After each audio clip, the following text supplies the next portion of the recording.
अस्सलाम वालेकुम प्यारे बच्चों। हमारा आज का सबक 8वीं जमात के बच्चों के लिए मज़मून उर्दू और मौजू है आज़माइश शरत है। इसका कुछ हिस्सा हमने इससे पहले लेक्चर में पढ़ा है और हमने उसमें ये पढ़ा कि एक बूढ़े ने मरते हुए अपने अकलौते बेटे को नसीहत की कि किसी को आज़माने के बगैर उस पर भरोसा नहीं करना चाहिए, यानी कि किसी पर भी आज़माने के बगैर भरोसा नहीं करना चाहिए और कभी कभी अपने अजीज़ों और रिश्तेदारों को भी आज़माना चाहिए। उसी बात को नज़र में रखते हुए उस बूढ़े के बेटे ने सोचा कि मैं सबसे पहले अपनी बीवी और अपने करीबी दोस्त को आज़माता हूँ, और उसने उनको आज़माने के लिए बाज़ार से सिरी और पाई ले आया और उनको अपने आंगन में, घर के आंगन में दफन कर दिया, या घर के आंगन में उसने एक गड्ढा खोदा और उस गड्ढे में डाल दिया और अपनी बीवी को यह जताया कि ये मेरे किसी दुश्मन की खोपड़ी है और मैंने इंतकामन उसको कत्ल कर दिया। उसकी बीवी बहुत ही परेशान हुई और जब उसका दोस्त उसके घर आया तो उसने देखा कि उस नौजवान की बीवी के चेहरे पर हवाएं उड़ रही थी और उसकी आंखें सुर्ख हो रही थी। पहले तो उसने यह सोचा कि मियाँ बीवी में लड़ाई हो गई है, लेकिन उसको ये बात तवक्का के खिलाफ मालूम हुई और उसने उस नौजवान की बीवी से पूछ ही लिया कि सच सच बताएं क्या बात है। यह हमने कल पढ़ा था और आज हम बकिया जो हिस्सा है इसका वो इंशाल्लाह पढ़ेंगे। पहले मैं ये सबक पढ़ लेता हूँ, उसके बाद समझने की कोशिश करेंगे या समझाने की कोशिश करूँगा। आप अपनी किताब की तरफ ध्यान दीजिए, मैं पहले पढ़ लेता हूँ।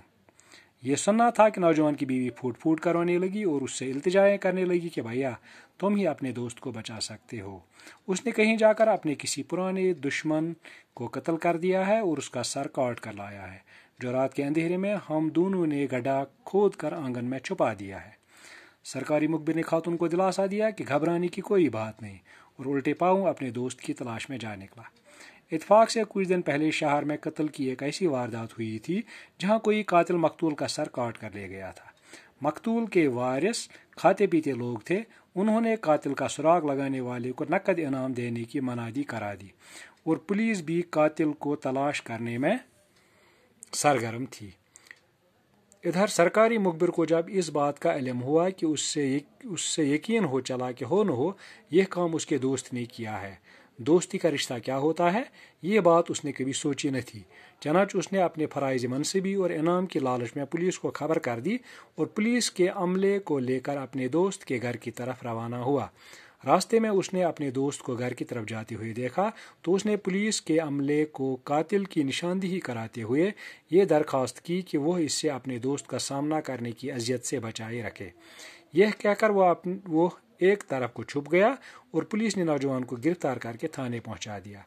थानेदार इश्तिहारी मुलजिम को देखकर खुशी से फूला नहीं समाता था और उसने पूरी तौर पर तफ्तीशी अमले को मुलजिम से इकबाल जुर्म करवाकर मकतूल का सर और आलात कत्ल वगैरह बरामद करने का हुक्म दिया।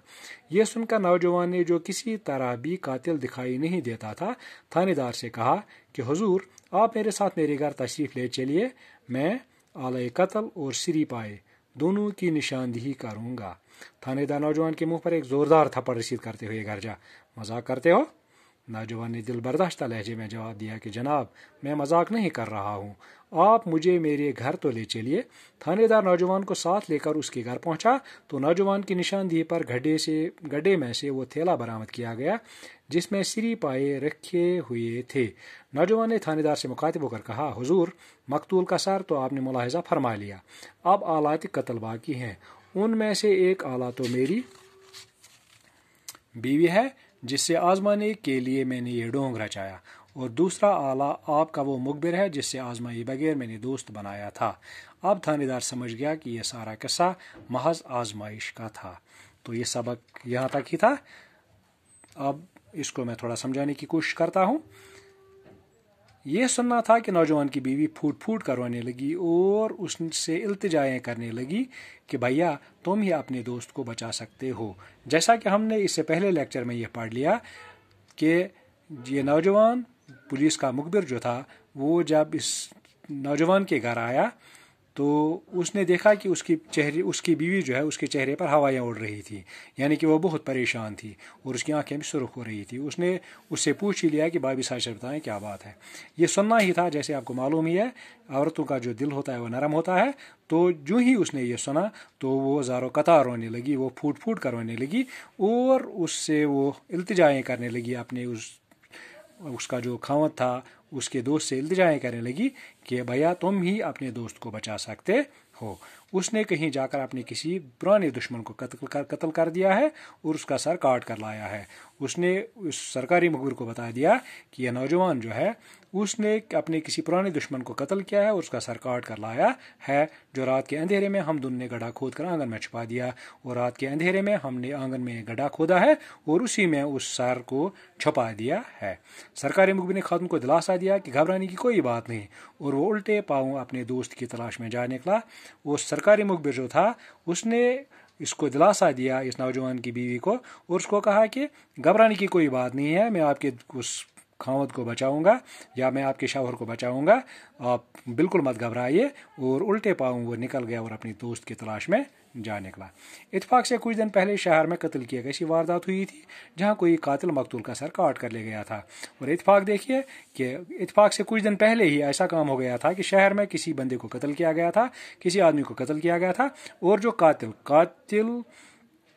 قتل کرنے والے کو کہتے ہیں اور مقتول اس کو کہتے ہیں جو قتل ہوا ہو، یعنی کہ جو قاتل تھا وہ مقتول کا سر لے کر گیا تھا، اس نے مقتول کا سر کاٹ کر لیا تھا۔ مقتول کے وارث کھاتے پیتے لوگ تھے، مقتول یعنی کہ جو قتل ہو گیا تھا وہ اچھے لوگ تھے، کھاتے پیتے لوگ تھے، امیر گھرانے کے لوگ تھے۔ تو انہوں نے کیا کیا، انہوں نے قاتل کا سراغ لگانے والے کو نقد انعام دینے کی منادی کرا دی۔ انہوں نے اعلان کر دیا کہ جو بھی ہمیں قاتل کا سراغ بتائے گا، جو بھی ہمیں اس بارے میں بتائے گا اس بندے کو کس نے قتل کیا ہے، تو ہم اس کو انعام دیں گے۔ انہوں نے اس بات کا اعلان کرا دیا، اور پولیس بھی قاتل کو تلاش کرنے میں سرگرم تھی، اور پولیس بھی اس قاتل کو تلاش کرنے میں بہت ہی سرگرم تھی، یعنی کہ بہت چاق و چوبند تھی، اس کو ڈھونڈ رہی تھی۔ ادھر سرکاری مخبر کو جب اس بات کا علم ہوا تو اسے یقین ہو چلا کہ ہو نہ ہو یہ کام اس کے دوست نے کیا ہے، اور سرکاری مخبر کو جب یہ بات معلوم ہوئی، جب اس کو یہ پتہ چلا کہ اس نوجوان نے کوئی کسی بندے کا سر کاٹ کر لایا ہے، تو اس سے پوری طرح یقین ہو گیا کہ یہ کام جو ہے یہ قتل جو ہے وہ اس کے دوست نے ہی کیا ہے۔ دوستی کا رشتہ کیا ہوتا ہے یہ بات اس نے کبھی سوچی نہیں تھی، اور اس بندے نے کبھی یہ ذہن میں ہی اس کے نہیں آیا تھا کہ دوستی کا کیا رشتہ ہوتا ہے، دوستی کا رشتہ کتنا مقدس ہوتا ہے، دوستی کا رشتہ کتنا پاک ہوتا ہے، یہ بات اس کے کبھی ذہن میں ہی نہیں آئی تھی۔ چنانچہ اس نے اپنے فرائض منصبی اور انعام کے لالچ میں پولیس کو خبر کر دی۔ چنانچہ اس نے اپنا فرض جانتے ہوئے، اپنی جو اس کی ذمہ داری تھی، جو اس کی ڈیوٹی تھی، اس کو نبھاتے ہوئے اور انعام کے لالچ میں اس نے پولیس کو بتا دیا کہ میرے دوست نے کسی بندے کو قتل کیا ہے اور اس کا جو سر ہے اس کو اپنے آنگن میں دفن کر دیا ہے، اور پولیس کے عملے کو لے کر اپنے دوست کے گھر کی طرف روانہ ہوا، اور وہ پولیس کے عملے کو لے کر اس دوست کے گھر کی طرف روانہ ہو گیا۔ راستے میں اس نے اپنے دوست کو گھر کی طرف جاتے ہوئے دیکھا تو اس نے پولیس کے عملے کو قاتل کی نشاندہی کراتے ہوئے یہ درخواست کی کہ وہ اسے اپنے دوست کا سامنا کرنے کی اذیت سے بچائے رکھے۔ راستے میں جو ہی اس نے اپنے دوست کو دیکھا تو اس نے پولیس والوں کو یہ کہا کہ مجھے اپنے دوست کے سامنے مت لے جاؤ، لیکن وہی بندہ ہے جس نے قتل کیا ہے۔ اس نے اس کی نشاندہی کی اور ان سے درخواست کی کہ مجھے اس دوست کے سامنے آنے سے بچایا جائے۔ وہ یہ کہہ کر ایک طرف کو چھپ گیا اور پولیس نے گرفتار کر کے تھانے پہنچا دیا، اور یہ بات جب اس نے کہی اپنے دوست کی نشاندہی کی تو وہ ایک سائڈ میں ہو گیا، چھپ گیا کہیں، اور پولیس اس نوجوان کو گرفتار کر کے تھانے میں پہنچا دیا۔ تھانے دار اشتہاری ملزم کو دیکھ کر خوشی سے پھولا نہیں سماتا تھا، اور اس نے پوری طور پر تفتیشی عملے کو ملزم سے اقبال جرم کروا کر مقتول کا سر اور آلات قتل وغیرہ برآمد کرنے کا حکم دیا۔ اور تھانے دار نے جب اس ملزم کو دیکھا جس کے بارے میں اشتہار دیے گئے تھے، جس کے لیے انعام رکھا گیا تھا، تو اس نے اشتہاری ملزم کو دیکھ کر وہ بہت ہی خوش ہوا۔ خوشی سے پھولے نہ سمانا، بہت ہی خوش ہونا، یہ ایک محاورہ ہے، اور وہ بہت ہی خوش ہو گیا، اور اس نے اس تفتیشی عملے کو ملزم سے اقبال جرم کروا کر مقتول کا سر اور آلات قتل وغیرہ برآمد کرنے کا حکم دیا، اور اس نے پولیس والوں کو یہ حکم دے دیا کہ اس अपने उस तफ्तीशी अमले से, तफ्तीशी अमला उनको कहते हैं जो जांच करने वाले हों, उस जांच करने वाले अमले को उसने कहा कि इस बंदे से एक बार जुर्म कराया जाए। एक बार जुर्म कहते हैं जुर्म को तस्लीम करवाने, जुर्म को तस्लीम करवाना। इसने जो जुर्म किया है ये खुद ये बात तस्लीम कर दे कि मैंने किसी बंदे को कत्ल किया है, और उस कातिल से मकतूल का सर, मतलब मकतूल जो कत्ल हो गया था, उसका सर, आलात कत्ल वगैरह बरामद करने का हुक्म दिया। आलात कत्ल उनको कहते हैं जिन चीज़ों से कत्ल किया गया हो। और उस थानेदार ने अपने उस अमले से कहा कि इस बंदे का इंट्रागेशन करके, इस बंदे को अच्छी तरह से तफ्तीश करके इससे मकतूल का सर और जो चीज़ें, जो हथियार इसने कत्ल करने में इस्तेमाल किए हैं वो बरामद किए जाएं। ये सुनकर नौजवान ने, जो किसी तरह भी कातिल नहीं दिखाई नहीं देता था, थानेदार से कहा कि हुजूर आप मेरे साथ मेरे घर तशरीफ ले चलिए, मैं आला कत्ल और सिरी पाए दोनों की निशानदेही करूँगा। और ये बातें जब उस जवान ने सुनी तो जो बिल्कुल चेहरे से दिखाई ही नहीं देता था, जो लगता ही नहीं था कि यह कत्ल भी कर सकता है, उसने थानेदार से कहा कि आप मेरे साथ मेरे घर तशरीफ ले चलिए, मैं आला कत्ल, जैसे कि मैंने आपको कहा कि आला कत्ल उस चीज़ को कहते हैं जिसे कत्ल किया जाए। और सिरी पाए जैसे मैंने आपको पहले भी कहा था, ये किसी जानवर का सर या और ये सर और पाँव जो उसने लाए थे बाजार से, मैं उनकी निशानदेही करूँगा। थानेदार नौजवान के मुंह पर एक जोरदार थप्पड़ रसीद करते हुए घर जा, मजाक करते हो। थानेदार ने इस नौजवान के मुंह पर बहुत जोरदार थप्पड़ मारा और उसको बड़ी ज़ोर से कहा कि आप मेरे साथ मजाक करते हो। नौजवान ने दिल बर्दाश्त लहजे में जवाब दिया कि जनाब मजाक नहीं कर रहा हूँ। और नौजवान ने बड़े गमगीन लहजे में कहा, बड़े दिल बर्दाश्त लहजे में कहा कि जनाब मैं मजाक नहीं कर रहा हूँ, आप मुझे मेरे घर तो ले चलिए, आप मुझे मेरे घर तो ले चलिए, मुझे मेरे साथ अब मेरे घर तो आ जाइए। थानेदार नौजवान को साथ लेकर उसके घर पहुँचा तो नौजवान निशानदेही पर गड्ढे में से वो थैला बरामद किया जिसमें सिरी पाए रखे हुए थे। और ये थानेदार जो ही इस नौजवान के साथ इसके घर गया और उस नौजवान ने उस जगह की निशानदेही की जिस जगह पर उसने सिरी पाई को एक थैले में मिट्टी में डाल दिया था या दफन कर दिया था, उसने वो उससे निकाले और ये सिरे पाए उसके सामने रखते हुए कहा। नौजवान ने थानेदार से मुखातिब होकर कहा, हुजूर मकतूल का सर तो आपने मुलाहिजा फरमा लिया, अब आलाती कत्ल बाकी हैं। और नौजवान ने इस थानेदार को कहा कि जनाब आपने ये जो कत्ल हुआ है उसका सर तो आपने मुलाहिजा फरमा लिया, आपने देख ही लिया, अब आप आलाती कत्ल जो वो आले जो इस कत्ल में इस्तेमाल हुए हैं वो भी देख लीजिए।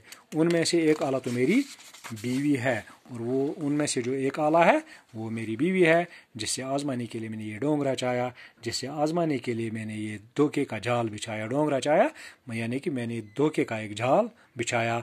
और दूसरा आला आपका वो मुखबिर है जिसे आजमाई बगैर मैंने दोस्त बनाया था, और दूसरा आला जो है वो आपका वो मुखबिर है, आपका वो जासूस है जिसको आजमाई बगैर मैंने दोस्त बनाया था।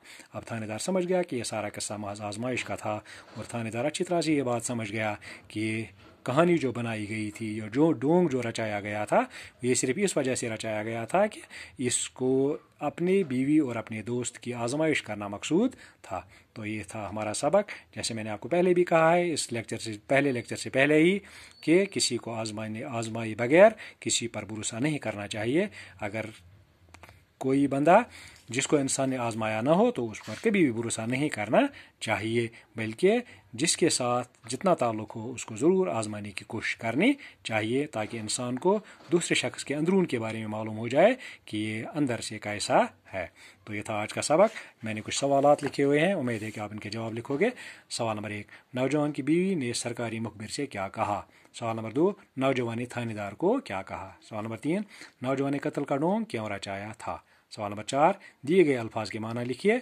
अजियत, आलात, मनादी, दिल बर्दाश्ता, ये 4 लफ्ज़ जो मैंने दिए हैं इनके माने लिखने हैं। तो ये था आज का सबक। इंशाल्लाह इसके आगे जो लेक्चर आएगा उसमें हम जो किताब के सवाल हैं उनके जवाबात लिखने की कोशिश करेंगे। आज के लिए इतना ही। उम्मीद है कि आपको ये सबक समझ आया होगा। शुक्रिया। अस्सलामु अलैकुम वरहमतुल्लाहि वबरकातुहू।